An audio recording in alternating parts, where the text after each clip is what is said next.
नमस्कार दोस्तों, स्वागत है आपके अपने यूट्यूब चैनल स्टडी पॉइंट 11 पर। दोस्तों आज है 5 दिसंबर और 5 दिसंबर के जो भी मोस्ट इम्पॉर्टेंट करेंट अफेयर्स हैं आज हम लोग उसको देखेंगे। और आप लोग अभी तक चैनल को सब्सक्राइब नहीं किए हैं तो प्लीज़ आप लोग चैनल को सब्सक्राइब कर दीजिए और बेल आइकन को दबा दीजिए। तो चलिए शुरू करते हैं आज के पहले प्रश्न से। हाल ही में मैग्डालेना एंडरसन किस देश की पहली महिला प्रधानमंत्री बनी है? ये आपको बताना है, तो याद रखिएगा स्वीडन। तो स्वीडन की पहली महिला प्रधानमंत्री मैग्डालेना एंडरसन बन गई हैं। स्वीडन की राजधानी आप लोग को याद हो रहना चाहिए स्टॉकहोम, याद रखिएगा स्टॉकहोम। मुद्रा की बात करें तो मुद्रा है आपका स्वीडिश क्रोना। आइए इस प्रश्न के बारे में जानकारी लेते हैं। हाल ही में मैग्डालेना एंडरसन स्वीडन की पहली महिला प्रधानमंत्री बनी है। पाठकों को बता दें कि इससे पहले स्वीडन की पहली महिला प्रधानमंत्री चुने जाने के कुछ घंटों के बाद ही संसद में बजट प्रस्ताव गिरने पर मैग्डालेना एंडरसन ने पिछले हफ्ते पद से इस्तीफा दे दिया था। लेकिन एक बार फिर से एंडरसन को सरकार का प्रमुख चुन लिया गया। हालांकि वह एक पार्टी की अल्पमत वाली सरकार बनाएंगी। ये आप लोग को ध्यान में रखना है, बहुत ही इंपॉर्टेंट प्रश्न है। तो स्वीडन की पहली महिला प्रधानमंत्री आपकी मैग्डालेना एंडरसन बन गई हैं। हाल ही में किसे भारत पर्यटन विकास निगम का अध्यक्ष नियुक्त किया गया है? तो याद रखिएगा संबित पात्रा को हाल ही में भारत पर्यटन विकास निगम का अध्यक्ष नियुक्त किया गया है। बात आया है ITDC का, तो इसके बारे में जानते हैं। तो इसकी अगर स्थापना की बात करें तो 1 अक्टूबर 1966 में हुई थी स्थापना। मुख्यालय आपका नई दिल्ली में है। और ITDC का फुल फॉर्म होता है इंडियन टूरिज्म डेवलपमेंट कॉरपोरेशन, याद रखिएगा इंडियन टूरिज्म डेवलपमेंट कॉरपोरेशन। और इसकी स्थापना 1966 1 अक्टूबर और मुख्यालय है नई दिल्ली में। तो इस प्रश्न के बारे में जानकारी लेते हैं। हाल ही में भारतीय जनता पार्टी के बीजेपी के प्रवक्ता डॉक्टर संबित पात्रा को भारत पर्यटन विकास निगम ITDC का चेयरमैन नियुक्त किया गया। पाठकों को बता दें कि पात्रा इससे पहले तेल और प्राकृतिक गैस के स्वतंत्र डायरेक्टर रह चुके हैं। और इसके साथ ही जी कमलावर्धन राव को निगम का प्रबंध निदेशक बनाया गया है। तो ये मोस्ट इंपॉर्टेंट करेंट अफेयर है, आप लोग याद रखिएगा। चलिए अगले प्रश्न पर चलते हैं। प्रतिवर्ष देश भर में भारतीय नौसेना दिवस कब मनाया जाता है? तो ये मोस्ट इंपॉर्टेंट करेंट अफेयर है, आप लोग को याद रखना है। तो प्रतिवर्ष देश भर में भारतीय नौसेना दिवस 4 दिसंबर को मनाया जाता है। याद रखिएगा दोस्तों 4 दिसंबर को भारतीय नौसेना दिवस मनाया जाता है। आइए नौसेना दिवस के बारे में जानते हैं। तो हाल ही में 4 दिसंबर 2021 को पूरे भारत में भारतीय नौसेना दिवस मनाया गया। पाठकों को बता दें कि यह दिवस प्रतिवर्ष 4 दिसंबर को इसलिए मनाया जाता है क्योंकि इसी दिन भारतीय नौसेना का एक ऑपरेशन त्रिशूल शुरू हुआ था। याद रखिएगा ऑपरेशन त्रिशूल शुरू हुआ था, जिसमें वर्ष 1971 में भारत पाकिस्तान के बीच हुए युद्ध में भारतीय नौसेना ने कराची पर हमला किया था। ध्यान रहे कि भारतीय नौसेना देश की सैन्य ताकत का बहुत अहम हिस्सा है। ये देश की समुद्री सीमाओं की रक्षा में अहम भूमिका निभाती है। तो याद रखिएगा नौसेना दिवस मनाया जाता है 4 दिसंबर को। अगर बात की जाए नेवी की स्थापना की, तो नेवी की स्थापना हुई थी 26 जनवरी 1950। याद रखिएगा 26 जनवरी 1950 को इसकी स्थापना की गई थी। चलिए अगले प्रश्न को देखते हैं। हाल ही में किसे असम राज्य का सर्वोच्च नागरिक पुरस्कार असम वैभव मिला? तो ये बहुत इंपॉर्टेंट प्रश्न है। याद रखिएगा रतन टाटा जी को हाल ही में असम राज्य का सर्वोच्च नागरिक पुरस्कार जो कि असम वैभव नाम से है उसको दिया गया है। तो आइए इनके बारे में जानते हैं। हाल ही में असम के मुख्यमंत्री हेमंत बिस्वा शर्मा ने राज्य के सर्वोच्च नागरिक पुरस्कार असम वैभव पुरस्कार से उद्योगपति रतन टाटा को सम्मानित करने की घोषणा की है। पाठकों को बता दें कि रतन टाटा ने असम में कैंसर की इलाज में बहुत बड़ा योगदान दिया था।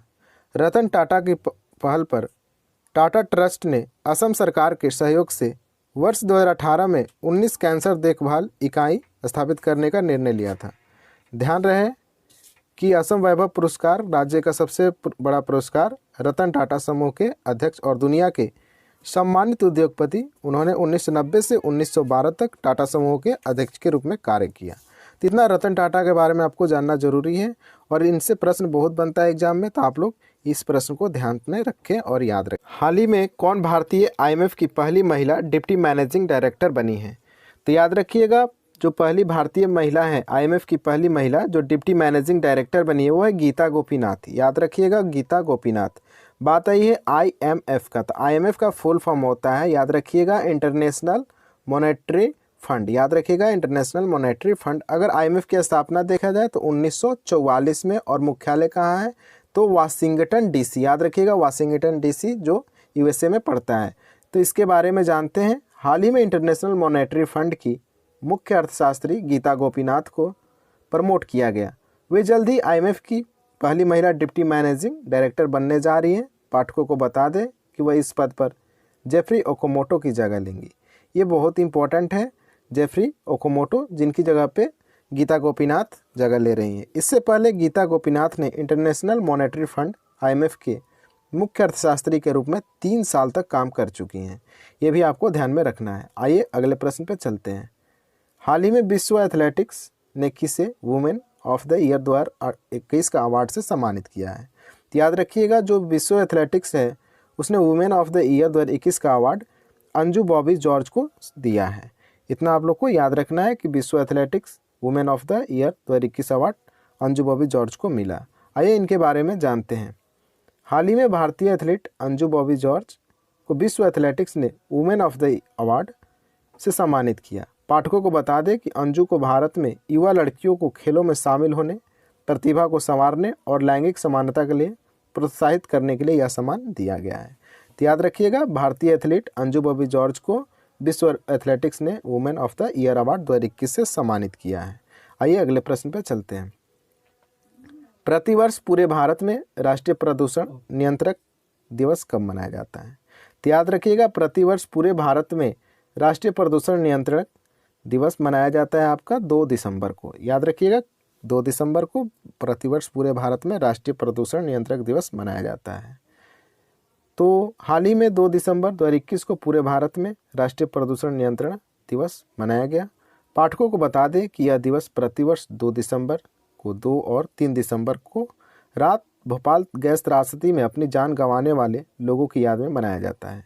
इस दिवस को मनाने का जो उद्देश्य है वो प्रदूषण को रोकने में मदद करने वाले कानूनों के बारे में लोगों को जागरूक करना और औद्योगिक आपदाओं के प्रबंधन तथा नियंत्रण के प्रति जागरूकता फैलाना है। तो याद रखिएगा 2 दिसंबर को पूरे भारत में प्रदूषण नियंत्रण दिवस मनाया जाता है। अगले प्रश्न पे चलते हैं। कौन व्यक्ति हाल ही में राष्ट्रीय रक्षा कॉलेज के 34वें कमांडर बने हैं? तो याद रखिएगा मनोज कुमार मागो को राष्ट्रीय रक्षा कॉलेज के 34वें कमांडेंट बनाने की घोषणा कर दी गई है। तो आइए इनके बारे में जानते हैं। हाल ही में लेफ्टिनेंट जनरल मनोज कुमार मागो ने सेवानिवृत्त हुए एयर मार्शल डी चौधरी से राष्ट्रीय रक्षा कॉलेज के 34वें कमांडेंट के रूप में पदभार ग्रहण किया। पाठकों को बता दें कि इससे पहले 36 वर्ष से अधिक के अपने विशिष्ट सैन्य कैरियर में लेफ्टिनेंट जनरल मागो ने जम्मू कश्मीर में नियंत्रण रेखा पर सबसे बड़े और चुनौतीपूर्ण इन्फेंट्री ब्रिगेड और एक बहुमुखी इन्फेंट्री डिवीज़न में से एक कमान संभाल ली थी। तो बहुत बहादुर है और इसलिए इनको लेफ्टिनेंट जनरल जो है मनोज कुमार मागो, इनको इस पद पे ग्रहण किया गया। अगला प्रश्न है। हाल ही में प्रसिद्ध व्यक्तित्व शिवशंकर मास्टर का 72 वर्ष की उम्र में निधन हुआ, वो कौन थे? तो याद रखिएगा ये कोरियोग्राफर थे। तो हाल ही में इनकी डेथ हुई है। तो शिवशंकर मास्टर याद रखिएगा कोरियोग्राफर थे जिनकी 72 वर्षों की आयु में निधन हो गई है। हाल ही में प्रसिद्ध साउथ सिनेमा के दिग्गज कोरियोग्राफर शिवशंकर मास्टर जो का 72 वर्ष की उम्र में निधन हुआ। जानकारी के लिए बता दें कि शिवशंकर ने लगभग 4 दशकों तक टॉलीवुड के आइकॉनिक गानों को कोरियोग्राफ किया। साल 1970 में शिवशंकर ने अपनी शुरुआत की थी और उन्होंने साउथ सिनेमा के कई दिग्गज कलाकारों के साथ काम किया है। तो याद रखिएगा जो कोरियोग्राफर थे ये शिवशंकर मास्टर, जो कि भी हाल ही में इनका निधन हुआ है। अगले प्रश्न पे चलते हैं और ये आजकल हमारा अंतिम प्रश्न है और इसके बाद आप लोग के लिए एक टेस्ट का सवाल है, उसको भी आप लोग कमेंट बॉक्स में आंसर जरूर कीजिएगा। कौन व्यक्ति हाल ही में अरुणाचल प्रदेश राज्य के नए ब्रांड एम्बेसडर बने? तो याद रखिएगा जो अरुणाचल प्रदेश के नए ब्रांड एम्बेसडर बनाए गए हैं संजय दत्त को बनाया गया है। ये आप लोग को ध्यान में रखना है। अरुणाचल प्रदेश की सीएम कौन है? तो पेमा खांडू, याद रखिएगा पेमा खांडू। और राज्यपाल की बात करें तो बीडी मिश्रा। ये भी आप लोग को याद रखना है क्योंकि एग्जाम में राज्यपाल और मुख्यमंत्री से प्रश्न बनते ही बनते हैं। तो आइए इनके बारे में जानते हैं। हाल ही में भारतीय जनता पार्टी के नेतृत्व वाली अरुणाचल प्रदेश सरकार ने बॉलीवुड अभिनेता संजय दत्त को राज्य का नया ब्रांड एम्बेसडर बनाया। पाठकों को बता दें कि संजय दत्त के अलावा सरकार ने पुरस्कार विजेता फिल्म निर्माता और ब्रांडिंग विशेषज्ञ राहुल मित्रा को ब्रांड सलाहकार के रूप में साइन किया है। ध्यान रहे कि संजय दत्त को पहले सितंबर 2016 में जॉन अब्राहम को अरुणाचल प्रदेश के पर्यटन के ब्रांड एम्बेसडर बनाया गया था। मतलब पहले जॉन अब्राहम थे और अब संजय दत्त को नियुक्त किया गया है पर्यटन ब्रांड एम्बेसडर के रूप में अरुणाचल प्रदेश के लिए। तो ये आज का हमारा अंतिम प्रश्न था। आइए चलते हैं टेस्ट के प्रश्न पे। तो आज के लिए आपका सवाल है कि हाल ही में 1 दिसंबर 2021 को सीमा सुरक्षा बल BSF ने अपना कौन सा स्थापना दिवस मनाया है। आप लोग कमेंट बॉक्स में इसका आंसर कीजिए और चैनल को सब्सक्राइब कर लीजिए और वीडियो अच्छा लगे तो लाइक कीजिए और अपने स्टडी ग्रुप में शेयर करें। Thank you.